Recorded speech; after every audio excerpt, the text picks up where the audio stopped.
මේක තමයි ලාහ කියලා කියන්නේ. ඔන්න දැනගන්න. මේකට කියන්නේ දැනුම ඉන්නවා කියන බලා ගන්න. හරි?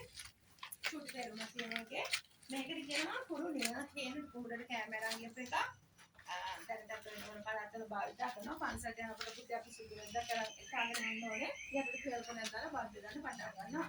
මේ මත්ය ලංකාවේ භාවිත කරපු තොප්පිය දැන් භාවිත වෙන්නේ ඊළඟ අධිකයි කාම්බෝජ වියට්නාමයේ තායිවානයේ වගේ රටවල් භාවිත කරනවා. මෙන්න මෙහෙම දාන්න තියෙන්නේ ගොඩක් ආවල් නෙමෙයි නිසා අපිට අවුරශ්මය දැනෙන්නේ නැහැ. අන්තිවාන අනසුවාන ලුණු පොල් බඩේ. වතුර කලගෙන ඉගෙන දියමැස් වල තිබ්බා මෙන්න පුතේ තියෙන දියමැස්ස. කල්යා විඳාපකට අපි 180 කිව්වා.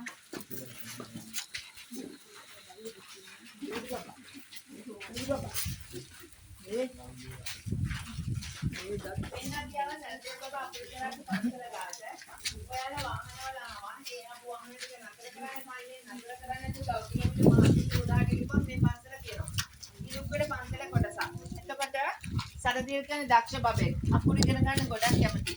ආරච්චි මහත්තයා චුට්ටක්වත් කැමති නැහැ සරදීල් බබා අකුරු ඉගෙන ගන්න. මොකද දුප්පත් කරත්තකාරගේ දරුවෙක්. ඉතින් සරදීල්ට ඕනම දෙයක් එකපාරින් මතක තියාගන්න පුළුවන් ශක්තියක්